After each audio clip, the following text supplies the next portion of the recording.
અમદાવાદના દુધેશ્વર સર્કલ પાસે 22 માર્ચના રોજ એક ડ્રિંક એન્ડ ડ્રાઈવની ઘટના બની હતી, જેમાં કોંગ્રેસના દિગ્ગજ નેતા અને પૂર્વ ધારાસભ્ય હિંમતસિંહ પટેલના પુત્ર યુવરાજસિંહ પટેલની સંડોવણી ખુલી હતી. નશામાં ચૂર યુવરાજસિંહ પટેલ અને તેના મિત્ર શ્રીકાંત તોમરે ત્યાં હાજર ટ્રાફિકના જવાનો સાથે પણ ઉગ્ર માથાકૂટ કરી હતી, જે બાદ પોલીસે ગુનો નોંધ્યા વગર બંનેને છોડી મૂક્યા હતા.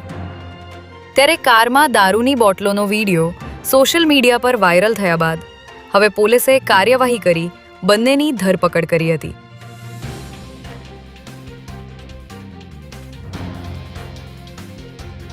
અમદાવાદના સૌથી વ્યસ્ત ગણાતા એવા સેટેલાઇટના શિવરંજની BRTS બસ સ્ટેન્ડમાં આજે આગ લાગવાની ઘટના બની હતી. બપોરના સમયે BRTS બસ સ્ટેન્ડમાં આવેલા કેબિનના ઉપરના ભાગે આગ લાગવાની ઘટના બની હતી. ત્યારે અચાનક આગ લાગતા સ્ટાફ અને મુસાફરોમાં અફરાતફરીનો માહોલ સર્જાયો હતો.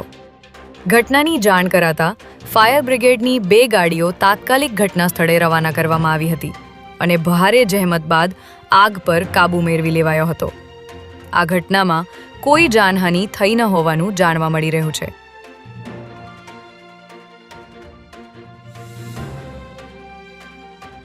ગાંધીનગરના સેક્ટર 23માં રહેતા નિવૃત્ત નાયબ સચિવના પરિવાર દ્વારા આચરવામાં આવેલા કરોડોના ફૂલેકા પ્રકરણમાં મોટો વળાંક આવ્યો છે, જેમાં નિવૃત્ત નાયબ સચિવના પુત્ર અને પુત્રવધૂ દ્વારા આચરવામાં આવેલા કરોડો રૂપિયાના હાઈ પ્રોફાઇલ ઠગાઈ પ્રકરણમાં આખરે લાંબા સમયથી ફરાર મીરા દવેએ પોલીસ સમક્ષ શરણાગતિ સ્વીકારી લીધી છે.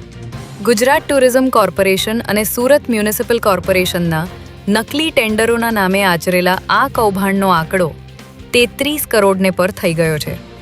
ત્યારે આ કરોડો રૂપિયા હવાલા મારફતે વિદેશ મોકલાયા હોવાની આશંકાએ ઈડીએ તપાસનો ધમધમાટ શરૂ કર્યો છે.